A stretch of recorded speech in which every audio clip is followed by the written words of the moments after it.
আজকে নবীর আদির উম্মত কন্তর ফেটে যায়। ও নবীর আদির উম্মত ভালো করে বুঝো, ওলামায়ে কেরামদেরকে আজকে বিনা দোষে কারাগারে রাখা হয়েছে।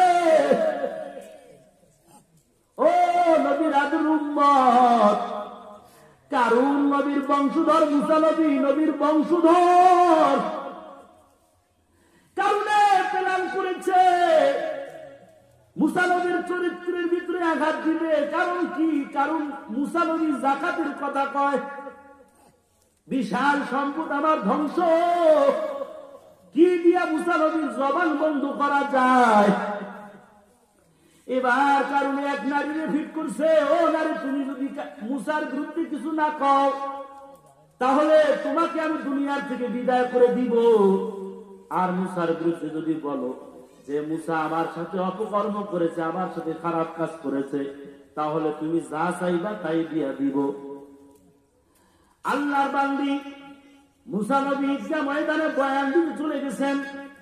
এমন সময় বান্দি হাজির, আর ওই কারণে এবার ওই নারীর দিকে তাকায় আছে যে আজকে ওই নারী বলবে মুসার চরিত্র ভালো না, আর কারণ এবার বলবে যার চরিত্র ভালো না তার আবার বয়ান কিসের কিসের যাকাত। এবার নারীকে যেই কারণ বলছে, ও নারী তুমি বলো, না হলে কিন্তু তোমার কাল্লা থাকবে না।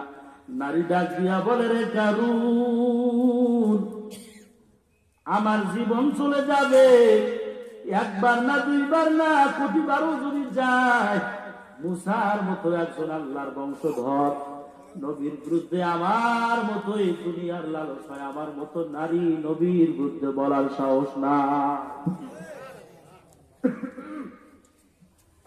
তো আজও কিছু মানুষ মনে করে আল্লাহর বংশধরকে দুনিয়ার ভিতরে লাঞ্ছনার স্বীকার করবে।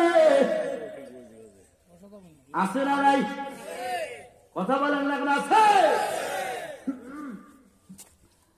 তো লাঞ্ছনা করার পিছনে গিয়া এই দুনিয়ার কারণ গো আজকে কি পরিণতি বুঝাবার জন্য ছোট্ট একটা ঘটনা বলি।